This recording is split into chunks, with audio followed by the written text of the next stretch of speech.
آخر یہودی ریلیجن کی شروعات کہاں سے ہوئی؟ یہودی کہاں سے آئے اور ان کو یہودی ہی کیوں بولا جاتا ہے؟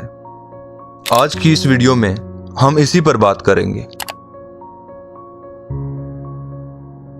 یہودی ریلیجن کی تاریخ تقریباً 4000 سال پرانی بتائی جاتی ہے۔ یہودی ریلیجن کے لوگ یہوہ دیوتا کی پوجا کرتے تھے، جسے یہودا بھی کہا جاتا ہے۔ یہ لوگ مصر کے دریائے نیل سے عراق تک پھیلے ہوئے تھے۔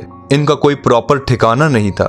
یہ لوگ ایک جگہ سے دوسری جگہ ہجرت کر کے گزارا کرتے تھے۔ یہ بات حضرت ابراہیم علیہ السلام کے دور کی ہے، جب یہ ریلیجن یا یہ مذہب دنیا میں آیا تھا۔ ابراہیم علیہ السلام کے بارے میں بائبل اور قرآن دونوں میں ذکر ملتا ہے، جو کہ اللہ کے ایک پیغمبر تھے۔ حضرت ابراہیم علیہ السلام کے 2 بیٹے تھے، حضرت اسحاق علیہ السلام اور حضرت اسماعیل علیہ السلام۔ تورات میں اللہ نے حضرت ابراہیم علیہ السلام کے ان دونوں بیٹوں سے وعدہ کیا تھا کہ میں تم دونوں کو گریٹ نیشنز، عظیم قومیں بناؤں گا، اور تم دونوں کی اولادیں بہت زیادہ نمبرز میں ہوں گی اور دنیا بھر میں پھیلی ہوں گی۔ حضرت اسماعیل علیہ السلام فلسطین سے ہجرت کر کے عرب کے شہر مکہ میں آباد ہوئے، لیکن حضرت اسحاق علیہ السلام اپنے والد کے ساتھ فلسطین میں ہی رہے۔ اسحاق علیہ السلام کے ایک بیٹے کا نام یعقوب تھا، جسے اسرائیل کے نام سے بھی جانا جاتا تھا۔ یعقوب علیہ السلام کے 12 بیٹے تھے اور ان کے نام یہ تھے۔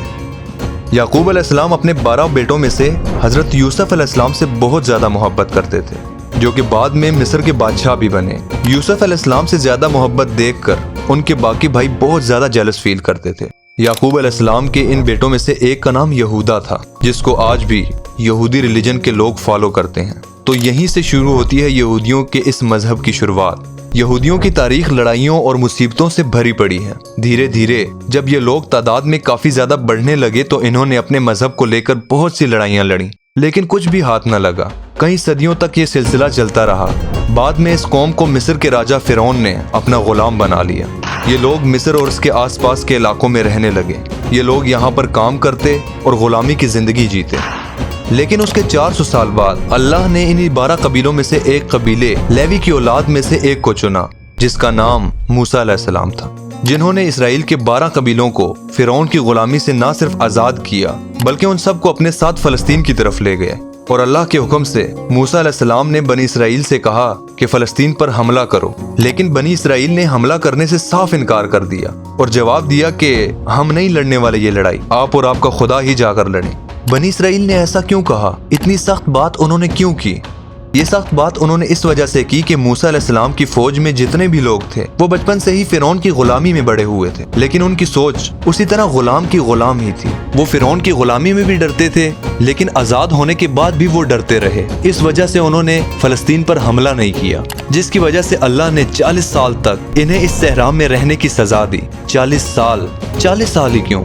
کیونکہ 40 سال میں ہی ان کی پرانی جنریشن، جن کی غلامی والی سوچ تھی، وہ ختم ہو گئی اور ایک نیو جنریشن، ایک نئی سوچ نے موسیٰ علیہ السلام کی لیڈرشپ میں جنم لیا، جو بالکل آزاد سوچ کے ساتھ بڑی ہوئی تھی۔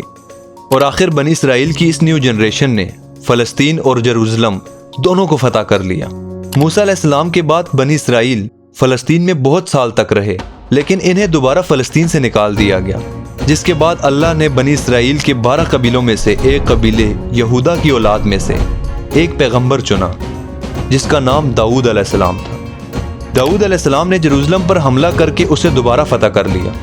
دھیرے دھیرے وقت گزرتا گیا اور کئی صدیوں کے بعد داؤد علیہ السلام کے بیٹے حضرت سلیمان علیہ السلام نے جروزلم میں مسجد اقصی اور ہیکل عثمانی، جسے 3rd ٹیمپل بھی کہا جاتا ہے، اس کی بنیاد رکھی۔ اب بنی اسرائیل سب سے طاقتور قبیلہ یہودا کی اولاد بن چکی تھی، کیونکہ سلمان علیہ السلام دنیا کے سب سے طاقتور بادشاہ کا تعلق یہودا کے قبیلے سے تھا۔ گزرتے وقت کے ساتھ ساتھ یہودیوں نے 3rd ٹیمپل کو ہی اپنی عبادت گاہ بنا لیا۔ تاریخ کی لڑائیوں کے چلتے اس ٹیمپل کو 2 بار توڑا گیا۔ کس نے توڑا اس ٹیمپل کو؟ پہلی بار اس ٹیمپل کو عراق کے بادشاہ نبوچڈ نصر، جسے بخت نصر بھی کہا جاتا ہے، اس نے تباہ کیا جب اس نے فلسطین پر حملہ کیا تھا۔ اور پھر سائرس دی گریٹ، یعنی کہ ذوالقرنین کے کزن سائرس عظیم نے ان کو جگہ دی، اور اس کے بعد انہوں نے ٹیمپل کو دوبارہ آباد کیا اور اس کو بنایا۔ لیکن یہودیوں کی غداری اور نافرمانی کی عادت ایک بار ان کو پھر لے ڈوبی۔ سن 70 عیسوی میں رومن شہنشاہ ٹائٹس نے یہودیوں کے اس ٹیمپل کو دوبارہ تباہ کر دیا۔ ان کے 2nd ٹیمپل کو گرے ہوئے آج تقریباً 2000 سال سے بھی زیادہ ہو چکے ہیں۔ اس کے بعد یہ کبھی نہیں بنا۔ یہودیوں کو ایک غدار قوم بھی کہا جاتا ہے۔